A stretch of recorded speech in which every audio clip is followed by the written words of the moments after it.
Hello everyone, today I'm gonna show you how to perfectly mix your kick and your bass to give you some great tips and tricks to how to get your kick and your bass sweet perfectly. Alright, so let's start it. First things, you need to have a good kick. That can sound dumb to say that and easy, but it's 95% of the track, the kick for me. So if you don't have good kick, you're not gonna have a good kick and bass line cohesion glue. So picking up the good kick, it's really important. It's really important. Then when you get your good kick, you have to check in which tonality, which key your kick is. For this, you have the tuner in Ableton and you have the spectrum who can help you to find out. So when you just play in the tuner, it's showing you F sharp. So basically it's in F sharp, and you got the spectrum with this big peak there, and you have to put your mouse there, up and down. You can see that it's showing, and down you can see that it's showing 46.7 F sharp. So that's a good way to see in which tonality is your kick. The thing is, just spectrum, when you put it originally, you don't have these settings. You have just this one, and it's quite hard because it's wide. So you have to put the range to change the range, and you have to put this one up, and to put this one down, and like this, up, and like this. You cannot mistake, because sometimes it's a bit wide and it's hard to find out. It's F sharp, you cannot mistake. Other things, if it doesn't help with spectrum or with the tuner, you can always pitch up transpose plus 48, so 4 octave, and when you play, the sound you hear, it's a note, and guess what, it's a F sharp. F sharp, just 4 octave upper. Sorry, I'm struggling with the mouse because I got a problem with my right hand and I'm using my left hand, and it's quite hard to do it. Anyway, once you get the right tonality, let me just put back this. You have to get a bass line which is in F sharp as well. So to do this, you can pick up a sample from a library and you have to check they are in F sharp, or you can use, if you're using live, you have the scale plugin, and you have some presets, and you can choose if you want to be in major, you put the major one, and you just change the C and you put F sharp, and then you can put operator, wavetable, whatever, and just play you bass line in key. So once you are in key and you found out, if you choose a sample from a library and it's no the tonality, you can still always use the tuner and the spectrum to find out, even if it's gonna be a little bit harder to find out. It's the only way, one of the only way to find it. So once you get a key, you have to pick up once again the perfect bass line, the one who's gonna perfectly fit with your kick. Let me show you. These 3 bass lines are in F sharp. This one, you see, is sounding like shit. This one start to be a little bit better. The kick and the bass are going well together, but yeah, this one I really like. This one, you really get the kick and the bass line. They are just doing one, they are already gluing together. You got the impression it's just one element, and you just hear the kick, the attack of the kick, the top of the kick going through the bass line, and this is what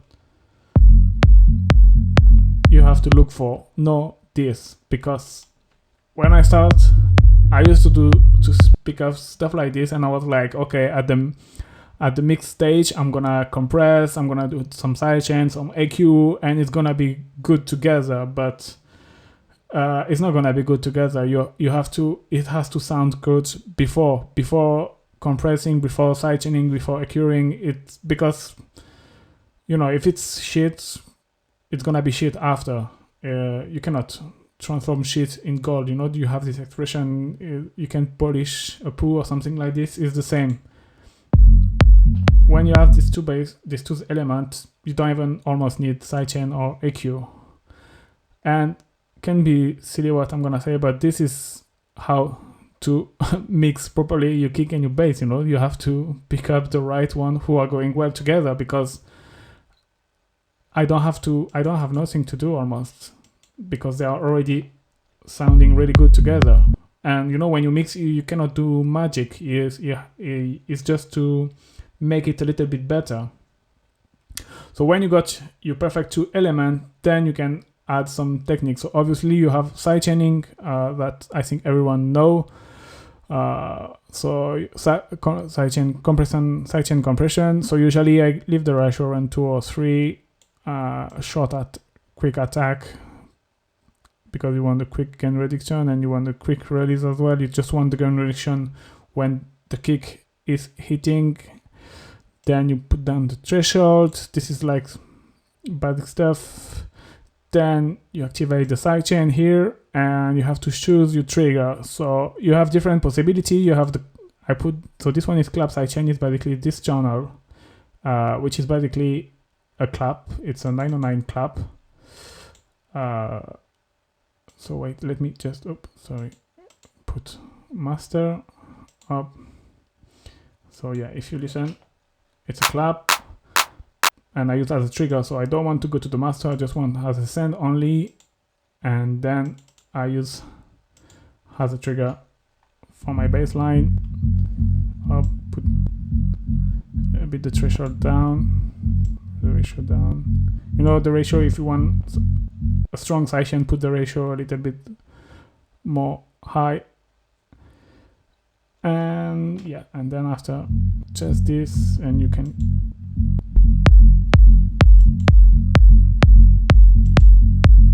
one thing, you know, because for example, I don't like the sidechain compression there. I like to play with the dry wet. Like this, you got a smoother result. You know, it's like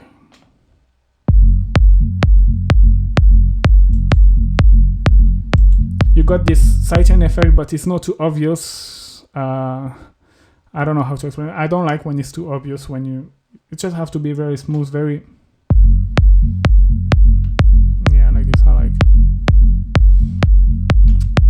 All right, so this is a good point to put a little bit of dry signal to make it smoother. Another thing, yes, I use clap, but you can basically use the kick. Just the problem is a kick. So the kick is gonna be a trigger, so you're gonna have a long trigger because the decay of the kick is long, and you don't want that. You want a short trigger. So basically, what you have to do here, you can listen your trigger.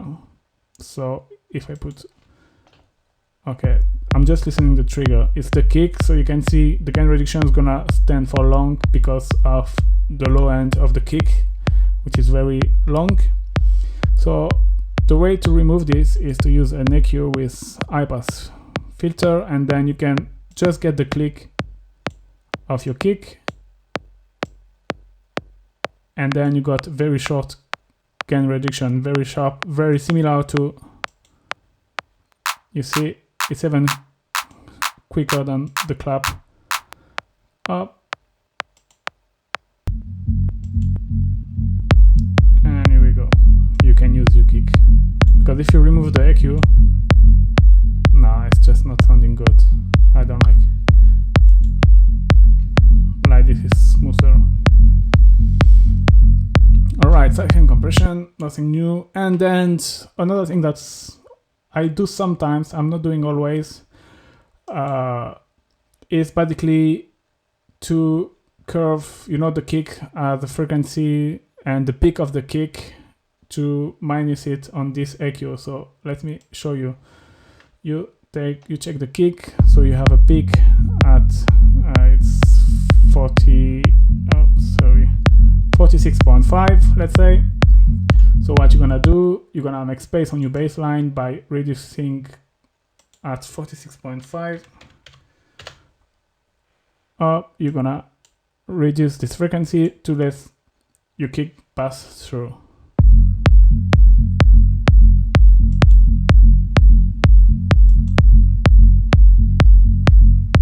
And here we go. So this is no big difference. Sometimes it's working, sometimes no. I'm not always using this technique to reduce this one, but it's good to know, you know, it can help sometimes. And you can do basically the same. Check the peak of the bass line and to reduce on the kick, but just be careful because sometimes you just do too much EQ and you lose the glue, the cohesion of the kick and your bass together.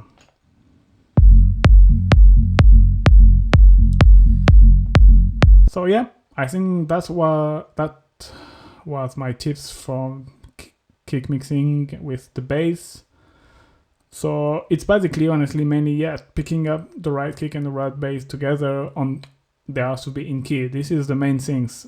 It sounds easy and like something like everyone know, but I've been misunderstanding this stuff for a long time, very, very long time. And when I realized how important it was, I started to make very better mix and better music.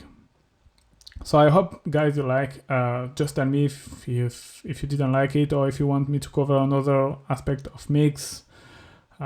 Just do not hesitate to share, subscribe, like, comment, whatever you like, and see you in 2 weeks, guys. Thank you.